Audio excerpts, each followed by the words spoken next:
جناب سیدنا صدیق اکبر رضی اللہ تعالیٰ عنہ کے لیے لکھا ہے کہ مدینہ پاک کے مضافات میں ایک اماں جی رہا کرتی تھی جن کے آگے پیچھے کوئی بھی نہیں تھا، نابینا تھی، بوڑھی تھی، کمزور تھی، اور جناب صدیق اکبر رضی اللہ تعالیٰ عنہ کا اس سے بظاہر کوئی رشتہ نہیں تھا، نہ اس سے کوئی کام تھا، نہ ماضی میں اس سے کوئی کام پڑ سکتا تھا، لیکن لکھا ہے صدیق اکبر رضی اللہ تعالیٰ عنہ روزانہ اس کے گھر تشریف لے جاتے، جھاڑو لیتے، تازہ پانی بھرتے، سالن پکاتے، آٹا گوندتے، روٹی پکاتے اور اماں کو کھلا کے واپس آتے۔ سبحان اللہ، کیا بات! وہ لکھے جب کبھی کہیں تشریف لے جاتے تو پھر کسی معقول آدمی کی ڈیوٹی لگاتے ہیں۔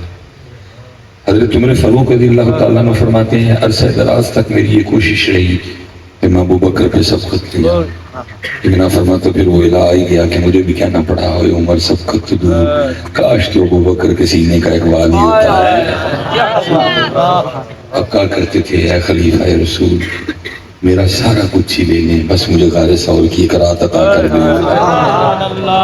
ابو بکر نے ابو بکر وہ اگر کہیں جاتے تو پھر کسی کی ڈیوٹی لگا دیتے۔ حضرت عمر فاروق فرماتے ہیں حضرت ابو بکر کسی بندے کی ڈیوٹی لگا دیتے، بھائی میں رسول پاک علیہ السلام کے ساتھ آپ کی خدمت میں کہیں جا رہا ہوں، مائی انی بھی ہے، مائی بوبی بھی ہے، تو مائی کمزور بھی ہے، تو کوئی کسی قسم کی غفلت نہ برتی۔ ویلے میں پہنچی، پہلے باری پھیری، پھر پانی تازہ لے آئی، پھر سالن پکائی، روٹی پکائی، پھر امانوں کو آ کے واپس آئی۔ حضرت عمر فرماتے میں سن رہا تھا اور میں نے ارادہ کیا کہ اس معاملے میں حضرت ابو بکر پہ سبقت دے جاؤں۔ آپ ڈیوٹی لگا کے چلے گیا، فرماتے میں نے اس بندے کو کہا تمہیں نہیں جانتا، میں نے، اور ارادہ یہ تھا کہ آج اس انداز سے خدمت کرنی ہے کہ اماں بھی خوش ہو کے کہے کہ خدمت دے حدی۔ آپ فرماتے ہیں مقرر وقت پہ میں گیا، جا کے آہستہ آواز میں السلام علیکم کہا تاکہ ابھی اماں کو پتہ نہ چلے کہ ابو بکر آئے نہیں۔ آپ فرماتے جھاڑو پکڑا، صفائی کی۔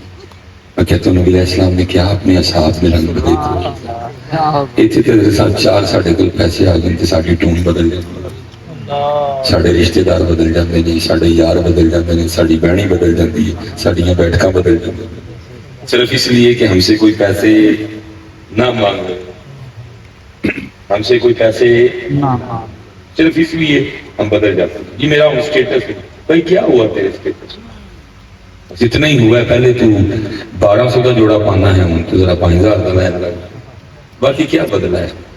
کیا تیل میں چینج کیا ہے؟ کچھ بھی نہیں۔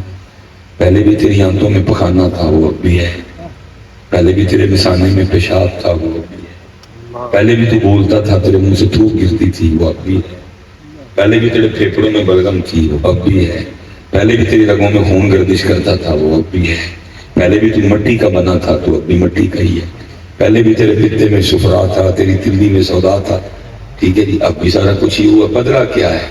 بدلا کچھ نہیں ہے، بس پہچان سے تیرا اصل باہر آ گیا ہے، بدلتا نہیں ہے سب کوئی، ہمارا اصل باہر آ گیا۔ لیکن پتر میں آپ سے کہوں گا خدا دلے، ٹھیک ہے حکمت عملی سے کام لینا، ٹھگے نہیں جانا، دھوکہ نہ کھانا، بندے کو ہوشیار ہونا چاہیے۔ باقی پتر جی تیرے دروازے تے کوئی منگن آئے اور حقدار ہوئے تے دے کے پھر 2 نفل مسلے تے شکرانے دے پڑی، ربا شکر ہے دینا نہ کیتا ہی کتے لینا لانے کر چھڑے۔ لیکن ہمارا حال یہ ہے کہ جیسے جیسے آتا ہے ہمارا سلسلہ بدلتا ہے، ہمارا سلسلہ بدلتا ہے، لیکن کیسے رنگ بھرے تھے نبی علیہ السلام نے اپنی یاد کیا۔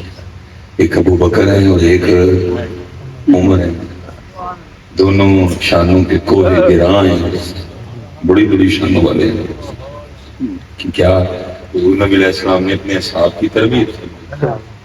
اسی لیے تو پتر مجھے دکھ ہے کہ آج سب کچھ ہے لیکن ان بیچاروں کی تربیت ہوئی،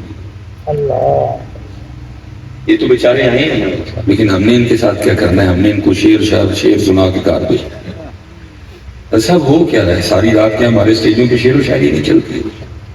ان کا تو نہیں قصور کوئی، یہ تو آئے ہوئے ہیں یار محفل ہے، سانو تو کوئی لبے گا، ساڑی کو تربیت ہوئے گی، سانو کو گل سنائی جائے گی، سانو کسی شاید روکیا جائے گا، سانو کسی شاید حکم کیتا جائے گا، لیکن حضرت ہوتا ہی کچھ نہیں ہے۔